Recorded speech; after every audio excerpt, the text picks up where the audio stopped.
Larissa Kelmer e hoje eu vou resolver uma questão por meio do Teorema de Norton. Na questão, pede para que a gente ache a potência em cima do resistor de 2 ohms. Esse aqui está sendo indicado a partir de todo esse circuito horroroso. Então vamos lá. Primeiro eu passei pro Fausted para a gente ter uma noção de como seria esse circuito simulado e do que a gente quer dele. Então, o resultado final, o resultado que a gente espera, é uma potência de 8,7 watts, certo? Como tá indicado, como fica indicado aqui embaixo, quando eu passo por cima dele. Então, vamos lá. Eu redesenhei os circuitos e digitalizei para ficar mais fácil de a gente ver e fazer anotações em cima e entendendo como é que isso vai seguir. Aqui está o circuito original e eu fiz umas mudanças nele. Para mim, é mais fácil ver circuitos nesse formato do que ver circuitos com triângulos e algumas conexões. Eu prefiro tudo mais quadradinho. Então, eu abri esse nó aqui, trouxe esse resistor um pouquinho mais para cá, esse outro fio eu trouxe para cá e eu fiz a mesma coisa embaixo, de forma que esse nó continua sendo esse nó aqui, então, e esse nó de baixo continua sendo esse nó aqui. Não tivemos perdas nem mudanças graves no circuito. Disso daqui, eu puxei esse fio aqui para cima. Então, o circuito final que eu cheguei foi esse daqui, que é exatamente o mesmo circuito do de cima, sendo que de uma forma mais visual. Tá, então vamos lá. O que a gente quer é achar a potência no resistor de 2 ohms. Para isso, a gente vai usar o Teorema de Norton. Quais são os passos para a gente achar o Teorema de Norton? O primeiro é achar a corrente de Norton. Logo em seguida, a gente vai achar a resistência de Norton. Depois, a gente vai montar o circuito equivalente. E, por último, a gente vai calcular a potência no resistor de 2 ohms. Tá, mas o que diz o Teorema de Norton? O Teorema de Norton diz que a gente pode pegar um circuito complexo, como esse daqui, ou um circuito grande, ou um circuito pequeno, um circuito de qualquer tipo. Mas não é o tipo de teorema, não é o tipo de passo a passo que vale a pena você fazer num circuito pequeno. Então, vamos trabalhar com a ideia de circuitos mais complexos. Então, o Teorema de Norton serve para você pegar um circuito mais complexo e simplificar ele de forma que, no final das contas, você tenha só uma fonte de corrente, um resistor e a sua carga.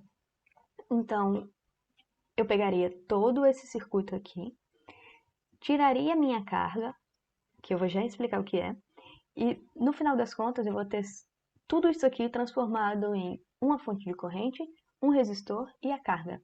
O que é essa carga? Vamos lá. A carga é um pedaço do circuito que eu queira resguardar, que ele não pode sofrer alterações e que possivelmente eu vá mudar depois. Por isso que esse teorema acaba sendo tão útil. Eu posso retirar essa carga, simplificar todo o meu circuito, colocar a carga de volta, que eu vou ter sobre essa carga as mesmas relações que eu teria se essa carga estivesse no circuito original.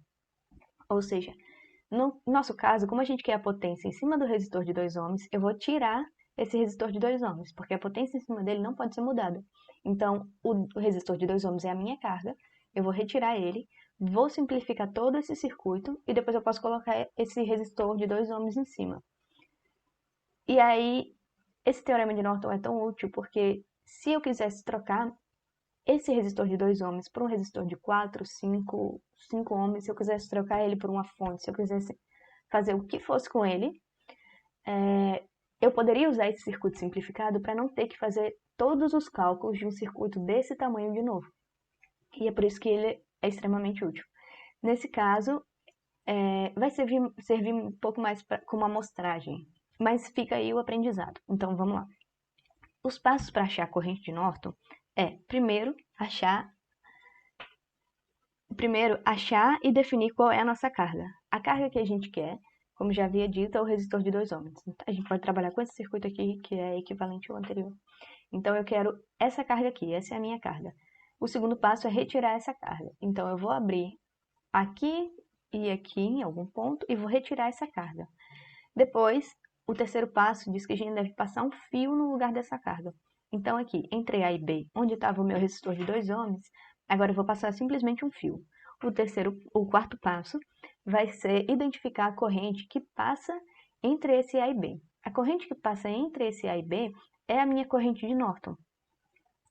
Então, vamos começar a trabalhar. Aqui, eu reescrevi aquele circuito anterior, dando cores e separando as malhas por números. Então, vamos lá. A gente tem a malha 1, a malha 2, a malha 3 e a malha 4. Todos os resistores já foram devidamente polarizados de acordo com a corrente de malha que passa por eles. A gente vê aqui que a gente tem 4 malhas, então, normalmente a gente teria 4 incógnitas para serem achadas, sendo que a gente pode observar aqui que a gente tem uma fonte de corrente entre 2 malhas. Isso significa que a gente vai ter uma equação a menos para calcular. Então, isso também significa que, se a gente for fazer isso por malhas, que vai ser um método que eu vou adotar, esse ramo aqui, esse ramo inteiro aqui, desse nó até esse nó, não pode ser percorrido. Outro ponto importante é a gente perceber que a gente tem aqui uma fonte dependente. O que isso significa? Isso significa que o valor dessa fonte depende diretamente da tensão em cima desse resistor. Uma fonte dependente nem sempre significa isso, mas nesse caso a gente vê que o V0 aqui, essa incógnita, está diretamente relacionada a esse resistor. E também é importante a gente perceber que, a partir disso, a gente tem uma outra incógnita, que é V0.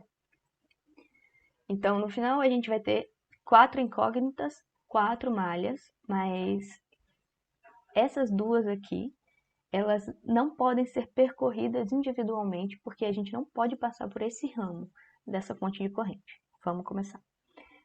E aqui eu sinalizei que a corrente de Norton é a corrente entre AB, que no caso é a corrente I4. Por que é a corrente I4? É a corrente I4 porque a corrente 4 é a única corrente que passa por esse ramo. E por consequência, a única opção é que a corrente entre A e B seja I4.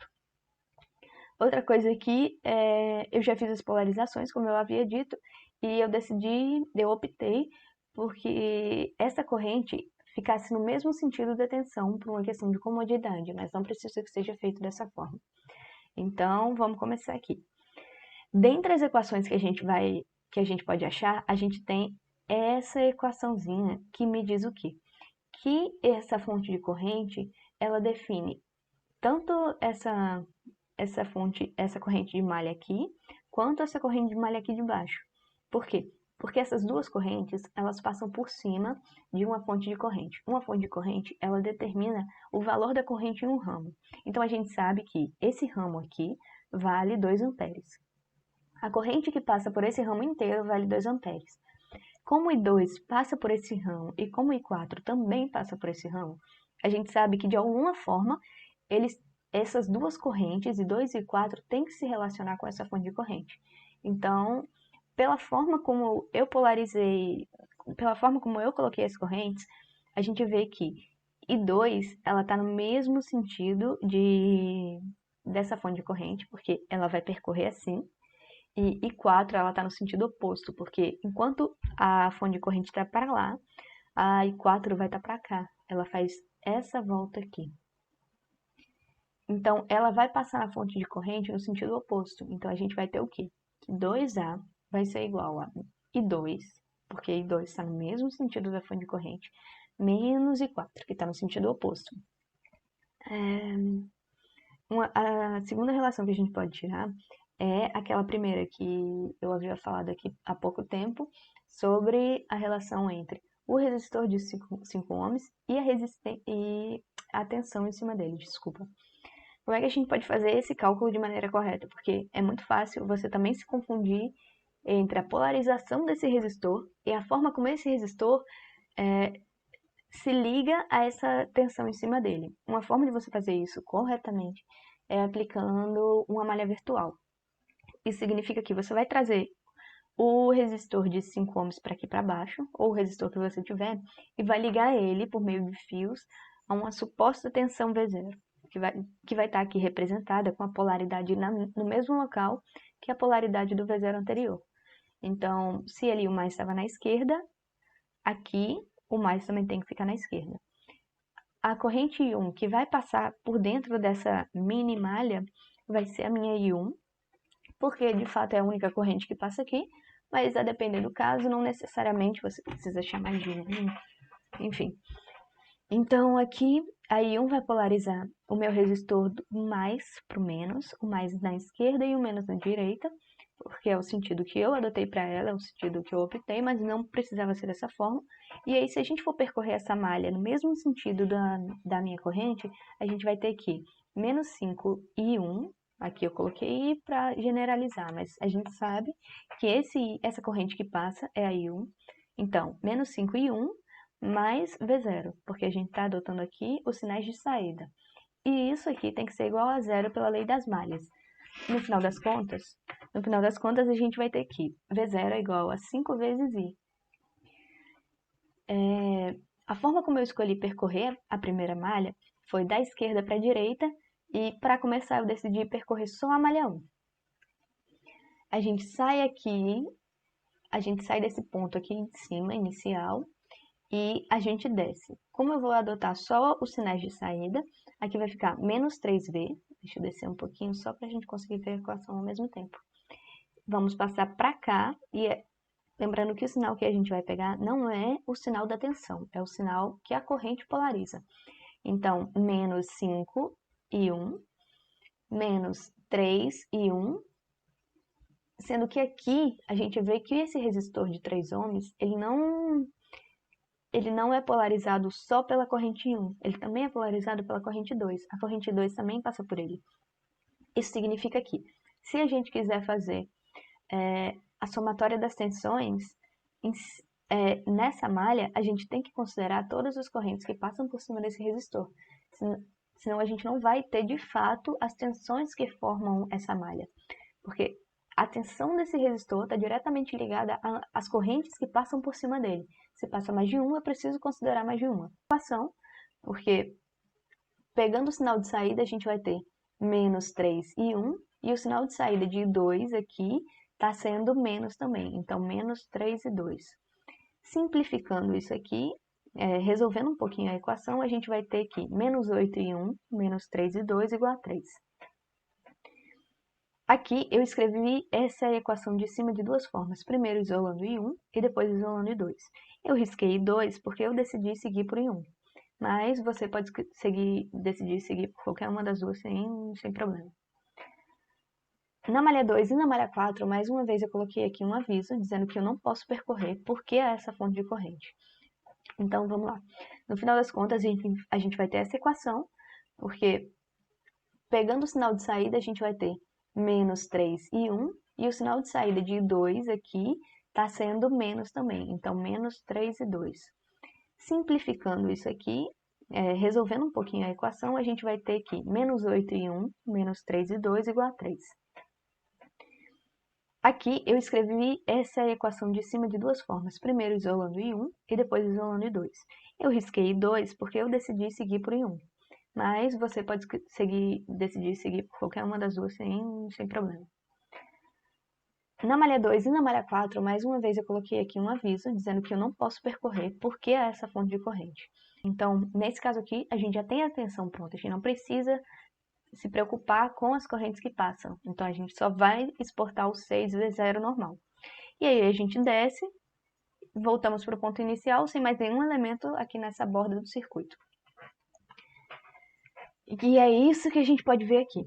Como eu já havia falado, a gente vai reduzir, a gente vai colocar V0 em questão de uma das correntes, para a gente ter uma equação a menos, uma incógnita a menos. E aqui no I4 eu fiz a mesma coisa que eu fiz em todas as outras correntes. Eu vou deixar o I4 em questão de I2. Como o I3 aqui está em questão de I2, e como o I1 aqui também está em questão de I2. Tá, mas como eu vou fazer isso? Se a gente lembrar aqui, vamos voltar um pouquinho, a gente vê que esse 2A, essa fonte de corrente, ela faz a relação com as duas correntes de malha, I2 e I4. Então, os 2 amperes é igual a corrente I2 menos a corrente I4. Se eu isolar I4, eu vou ter 2 menos I2. Desculpa, eu vou ter I2 menos 2, e essa aqui vai ser o meu I4. Eu vou só pegar essa equação, que eu trouxe lá de cima para cá, só fiz repetir. E aqui eu vou substituir por I4. No final, depois que eu substituir, que eu consegui simplificar essa equação, simplificar não, que eu consegui resolver essa equação, substituindo todas as incógnitas que eu já tinha até então, eu vou achar o valor de 2. Porque lembrando, eu havia deixado todas as correntes em função de 2. Então, o primeiro valor que eu vou achar é de 2. Para simplificar, para perder menos tempo, eu simplesmente fui e peguei esse valor de 2. Como eu tinha uma relação direta entre I2 e I4, eu substituí I2 nessa equaçãozinha aqui e obtive o valor de I4. Esse I4, como a gente pode lembrar aqui, é o valor da corrente de Norton. Então, uma coisa a menos, achamos a corrente de Norton. O próximo passo é achar a resistência de Norton. E como é que a gente faz isso? A resistência de Norton, antes de mais nada, é importante a gente saber que as equações que eu fiz até então, apesar de serem importantes no próximo passo, elas não estão diretamente ligadas às equações desse passo. Ou seja, o V0 que eu achei anteriormente não vale para o V0 daqui. São dois V0s diferentes.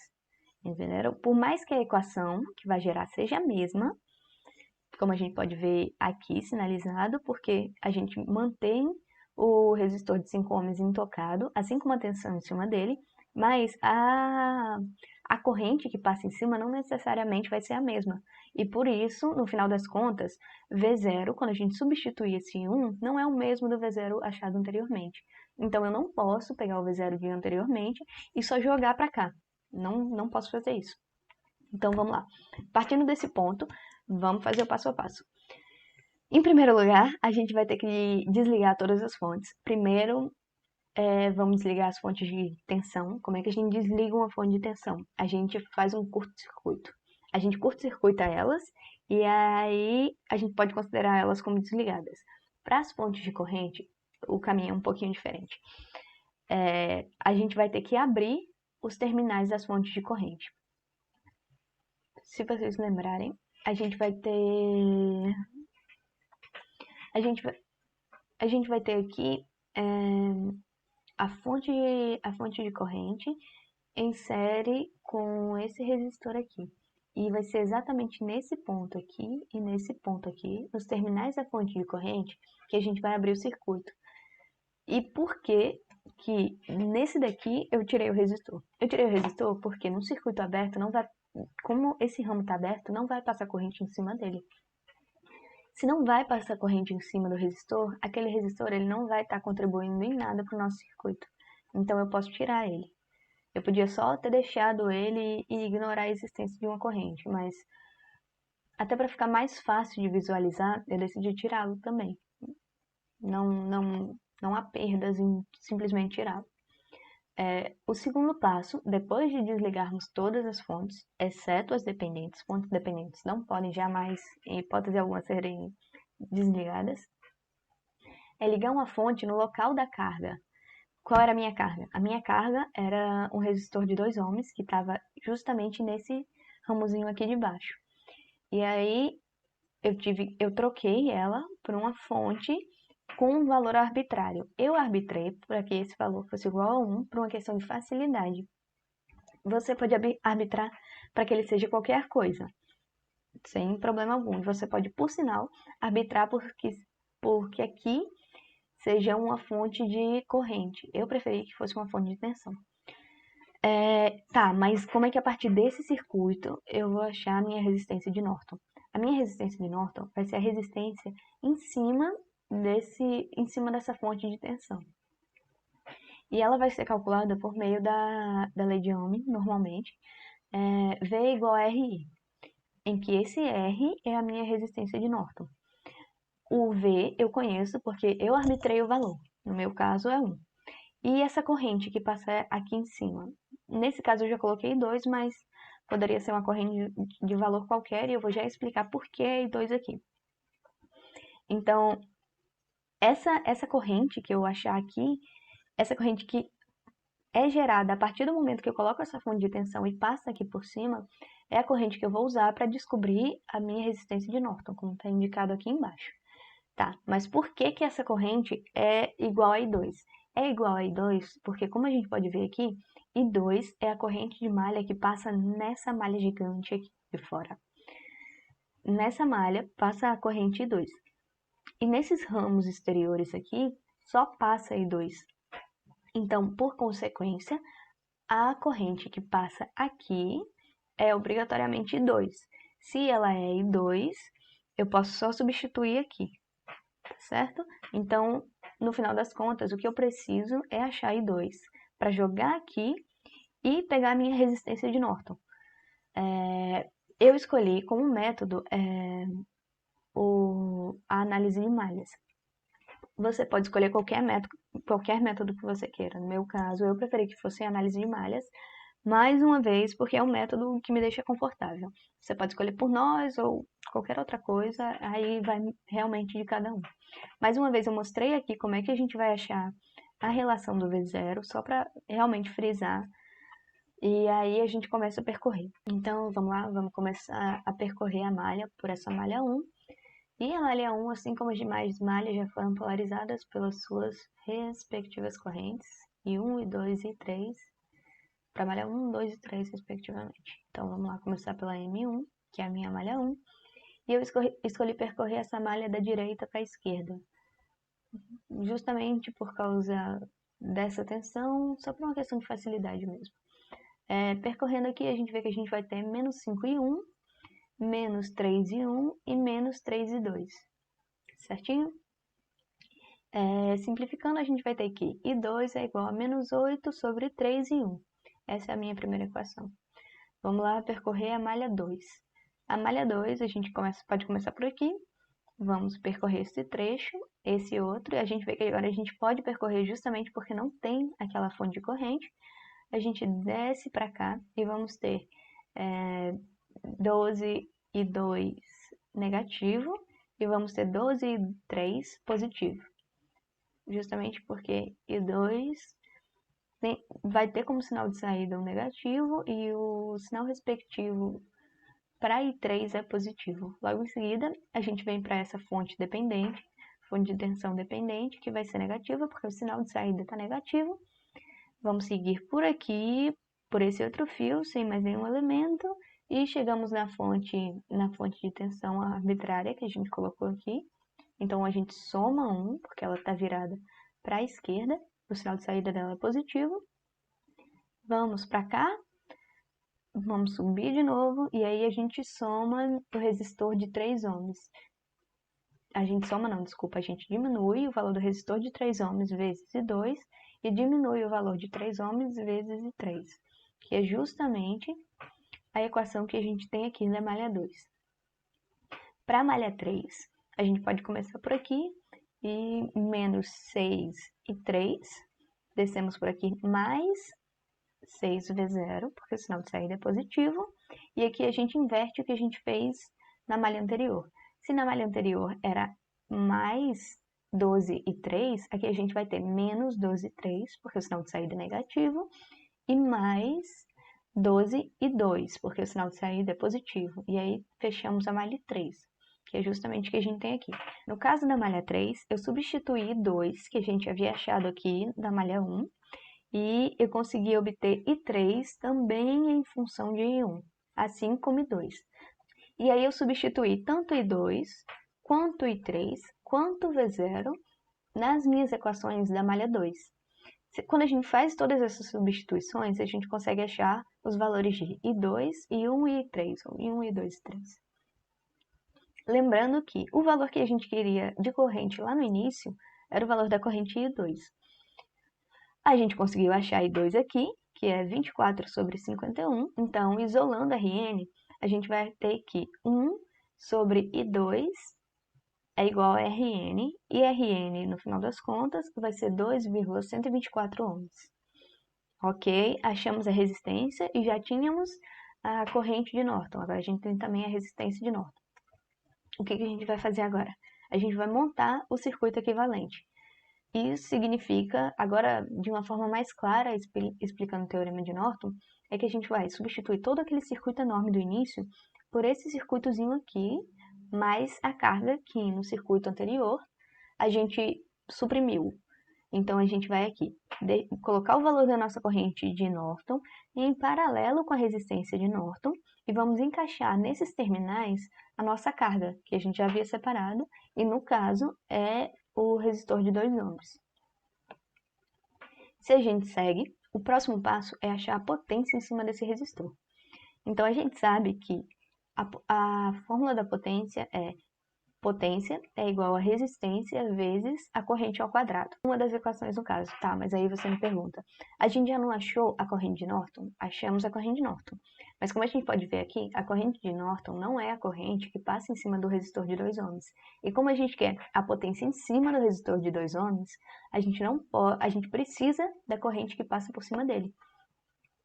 Como a gente vê aqui, a corrente de Norton ela sobe por esse ramo, e quando chega nesse nozinho aqui, ela vai se dividir naturalmente. Então, a gente sabe que Rn e esse outro resistor de 2 ohms, eles não necessariamente têm a mesma corrente passando por cima deles, mas a tensão, por eles estarem em paralelo, é a mesma. E isso significa o quê? Significa que a gente pode simplesmente achar a resistência equivalente. Achando a resistência equivalente, a gente já sabe que a corrente que passa por cima da resistência equivalente é a corrente de Norton, é a corrente do circuito, a corrente principal do circuito. E aí, tendo a corrente e a resistência, que é a resistência equivalente no caso, a gente vai achar a tensão. E a tensão, sim, como é igual para Rn e para o resistor de 2 ohms, a gente só precisa calcular uma, que vai ser a mesma para os dois. Então, vamos lá. Aqui eu separei os valores da corrente de Norton e da resistência de Norton que nós já havíamos achado para ficar mais fácil. E aqui a gente está calculando a resistência equivalente. A resistência equivalente, no caso paralelo, a gente pode simplesmente fazer multiplicando os dois valores e somando os dois valores no quociente, no denominador, desculpa. Por final, a gente vai ter esse resultado aqui. Eu preferi deixar no formato de fração, mas não faz diferença. E aí a gente vê que o nosso V0, que no caso o V0 como eu estou chamando a tensão em cima do resistor de 2 ohms, é igual a resistência equivalente vezes a corrente de Norton, que é o que eu já havia explicado. E se a gente fizer essas contas, aplicando essa fração, esse valor de resistência equivalente, e considerando esse valor da corrente de Norton, a gente acha que essa tensão é igual a 4,179 volts. Ou seja, como está explicado aqui, como Rn e R2 estão em paralelo, V0 é a tensão sobre os dois. Então, tipo, V0 é a tensão que passa por si, é a tensão de Rn e é a tensão desse resistor de 2 ohms. E aí, agora, o que a gente precisa? Vamos aqui. A gente sabe que V0 é a tensão aqui e V0 também é a tensão aqui. Então, a gente pode só aplicar mais uma vez a lei de Ohm. A gente sabe que esse V vai ser igual ao V0, que é o V que a gente já calculou aqui, que é 4,179, e a gente sabe que a resistência em cima da qual a gente quer fazer os nossos cálculos é a de 2 ohms. Então, a gente joga o 2 para cá e calculamos a corrente que passa por cima do resistor de 2 ohms. E como a gente pode ver, realmente não é igual a corrente de Norton. Certinho? Então, vamos para o próximo passo. O próximo passo é calcular a potência. O próximo e, finalmente, o último passo é calcularmos a potência. A potência é resistência vezes a corrente ao quadrado. A gente achou agora a corrente que passa por cima da nossa resistência, e a gente sabe que a nossa resistência é 2. Então, vamos aplicar. A potência em cima do resistor de 2 ohms é igual a 2 vezes a corrente ao quadrado. A corrente é esse valor que a gente achou aqui anteriormente, e isso nos dá 8,7 watts, em resumo. 8,7 watts, que como a gente viu, a gente comprovou no simulador, é o valor que passa em cima, é o valor de potência em cima do nosso resistor. Parece um pouco longo e um pouco sem motivo de ter percorrido todo esse caminho para achar só a potência em cima de um resistor, mas é porque o teorema de Norton tem várias outras aplicabilidades que não essa. Essa foi só um exemplo para mostrar como calcular em casos adversos de um circuito bem feio. E aí a gente viu quão simplificado aquele circuito ficou e como cálculos a partir desse circuito simplificado são muito mais fáceis. A gente gastou o quê? Nem meia folha para fazer um cálculo que teria demorado uma folha inteira ou mais de uma folha se a gente fosse fazer várias e várias vezes para cargas diferentes. Como a nossa carguinha aqui não vai mudar, parece não ter tanta aplicabilidade, mas tem sim. Então é isso, eu vou só mostrar aqui mais uma vez qual foi o valor do circuito que a gente achou. A potência em cima do resistor de 2 ohms está lá, 8,7. Os pormenores são realmente